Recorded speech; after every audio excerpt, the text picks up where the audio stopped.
ଗଞ୍ଜାମ ଜିଲ୍ଲା ଧରାକୋଟ ବ୍ଲକ ଅନ୍ତର୍ଗତ ସିଙ୍ଗିପୁର ଗ୍ରାମର ଜୈନିକ ଦଳିତ ବ୍ୟକ୍ତି ବାବୁଲା ନାୟକ ନିକଟସ୍ଥ ହରିପୁର ଗ୍ରାମର ଜଣେ ଚାଷୀଙ୍କ ଠାରୁ ଗୋଟିଏ ଗାଈ ଓ 2ଟି ବାଛୁରୀ କ୍ରୟ କରି ଘରକୁ ଆଣୁଥିବା ବେଳେ ତଥାକଥିତ ଗୋରକ୍ଷକ ନାଁର କିଛି ବଜରଙ୍ଗ ଦଳର କର୍ମୀ ରାସ୍ତାରେ ଅଟକାଇ 30,000 ଟଙ୍କା ଚାନ୍ଦା ମାଗିଥିଲେ।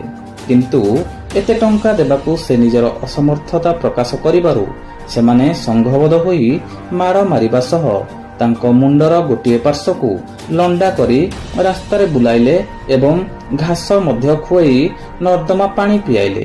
ତାଙ୍କ ପାଖରେ ଥିବା 700 ଟଙ୍କାକୁ ଛଡ଼େଇ ନେଇ ଥାନାରେ ଅଭିଯୋଗ କଲେ। ପ୍ରାଣରେ ମାରିଦେବାକୁ ଧମକ ମଧ୍ୟ ଦେଇଥିଲେ। ରାଜ୍ୟରେ ମୋହନ ମାଝୀଙ୍କ ନେତୃତ୍ୱରେ ଡବଲ ଇଞ୍ଜିନ ସରକାରରେ ଦଳିତଙ୍କ ଉପରେ ଏଭଳି ବର୍ବରତାପୂର୍ଣ୍ଣ ଆକ୍ରମଣ ନିନ୍ଦନୀୟ ଅଟେ।